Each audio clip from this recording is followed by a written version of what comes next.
So, while the Sniper series was a ton of fun to do, I think it's time we get back to the Rift Magician for a bit with another set of Limbo combat tricks. And since Digital Extreme's recently been working on improving Arbitrations, this seems like the perfect time to do an episode focusing on some things that'll help with both Arbitration and the mission types it uses, as well as talk about some issues that I either missed or didn't actually vocalize in the last video I did on the subject. But before we get to the arbitration stuff, I actually want to talk about a set of tricks that I don't really suggest you use in that type of mission thanks to their high death penalty, but that I think are just so cool, stupid, and fun that I want to cover them somewhere, and I don't have enough of other Limbo combat tricks at the moment to do a second video on the subject. You see, Limbo has some interesting things they can do with explosive weapons, and they are all tied to the same odd mechanic. When you fire a shot from any weapon and no weird bugs occur, that shot will only affect things in the same dimension that you fired it from, and this is true even if you swap planes before that shot actually lands. This means that you can do things such as fire off delayed blast weapons like the Stug or Lens at short range and then just go into the rift before they explode to be completely safe while still killing everything in the general area. This also works with weapons that have triggered blast like the non-napalmified Penta, and you can just fire a few shots from it and then go into the rift before you detonate them and you will be completely safe from the blast. But the most interesting and general use trick tied to this is just that if you are very quick, you can actually use the rift to protect yourself from the blast of basically any explosive weapon in the game thanks to their travel time.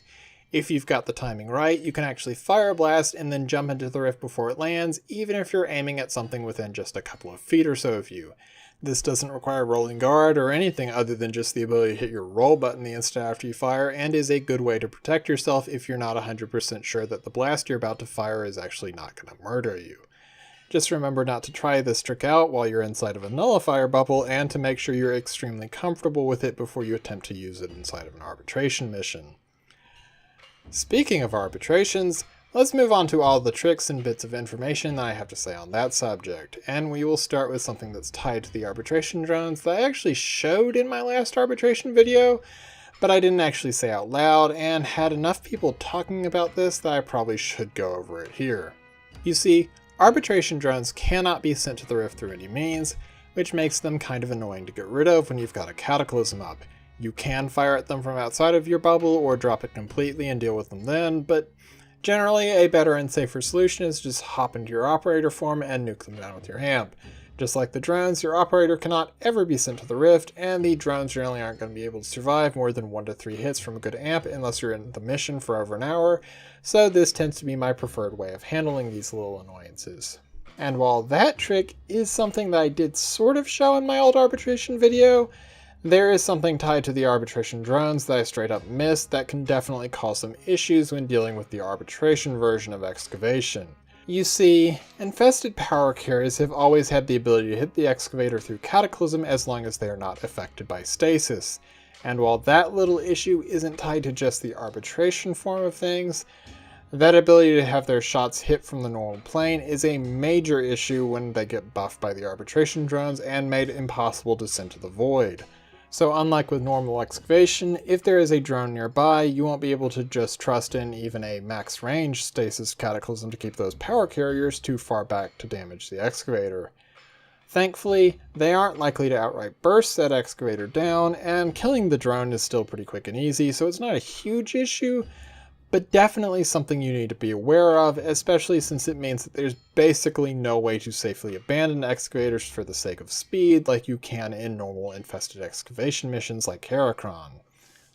Now, speaking of excavation missions, and actually any defense mission where you're using a decent sized or larger bubble and want to be careful not to let the enemies have much of a chance of damaging your target, there is a somewhat useful trick that you can take advantage of to help protect whatever it is you're guarding. You see, the way Limbo is set up, when Cataclysm runs out, there is a small period of just a few seconds where the enemies can charge through and potentially damage whatever you're protecting before you can get Cataclysm back up. And while on most mission types this isn't a huge problem, and Natural Talent is a commonly used mod that seriously helps with it, when you are combining high-level enemies and low-health defense targets like you have with Arbitration Excavation, you can still sometimes run into cases where the enemies will burst a target down before you can finish recasting Cataclysm. Thankfully though, if you're worried about that, getting around this problem is usually quite simple, and you can do it by just tossing out a Rift Surge. By casting that ability from the center of your Cataclysm before you release it, you will send everything that's currently in the Rift right back into it the instant Cataclysm drops, and so as long as you've still got stasis up and no nearby arbitration drones, you will have completely removed that little gap in your defenses. Alright, so now that we've covered excavation and some general use stuff, let's move on to some tricks and optimizations that will help with arbitration defense, defections, and honestly, any place where you might actually want to banish an ally or two. To start with, whenever you can afford it, you might want to try and have stasis active when you're banishing an NPC or an ally. This way, if you accidentally banish an enemy too, they will get frozen and be unable to target whoever you've banished for long enough that you or someone with abilities should be able to spot them and take them out before they can do any harm. This is a fairly minor thing, especially in the arbitration version of NPC defense where your ally has enormous health, but it is a nice little thing to do when you can, especially if you're dealing with low health NPCs or are the sort who likes to try and prevent a target from ever getting touched in the first place. And keeping stasis up has an interesting secondary benefit to it that can help you out a bit if you're having trouble remembering to keep the NPCs banished. You see, banish doesn't have a warning sound when it wears off of something, so if you're not paying attention to the little timer at the bottom of your screen, an NPC can actually end up getting damaged just because you forgot to refresh that ability. However, stasis does have a sound that always goes off when it runs out, so if you've got the energy to keep stasis up, you can actually use it as a somewhat inaccurate timer. This can be a bit expensive for newer players, and you won't be able to perfectly sync the timer with banishes,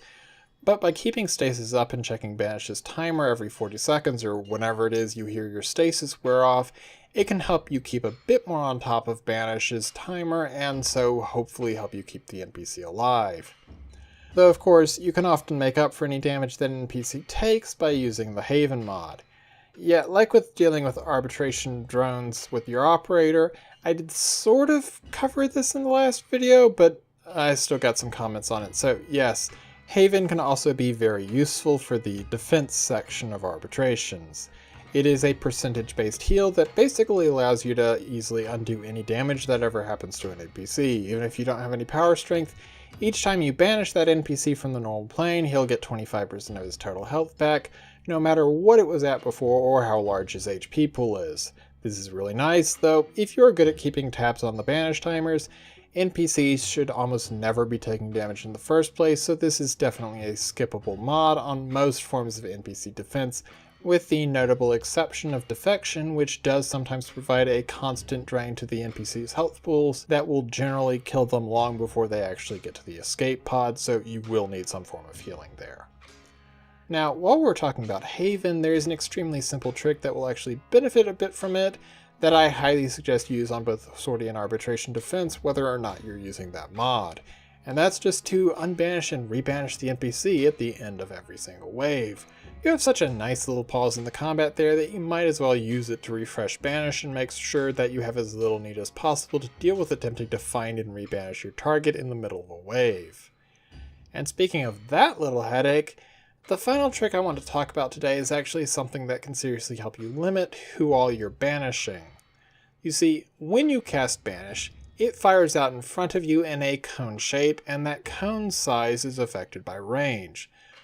But that is not the only area that Banish affects. The ability also blasts everything within a small oval around you, and that oval is the same size regardless of how much range you've given your Warframe.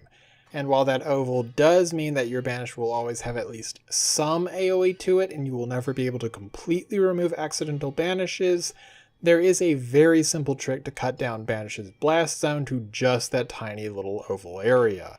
And that trick is to just aim straight down, or into the air, or just anywhere that gets banish's cone completely out of any area where something you don't want to banish can actually go. This cuts what gets banished down to just what's right beside you or is within just a few meters in front and behind you, and is a great way to selectively banish just one ally without also throwing everything else nearby into the rift. And the best thing is, while this will help narrow down short-range Limbo's banish zones, since the zone isn't affected by range, this trick is extremely useful at cutting down on accidental banishes even when you're using a max range setup. And that's all I have for you today. 11 more tricks that'll hopefully help you out whether you're wanting to get better at excavations, be a more reliable guardian on defense missions, or just wanted to learn how to survive while running a melee ogress build. As always, I hope you enjoyed the video. If you did, leave a like and subscribe, and I will see you later. Farewell.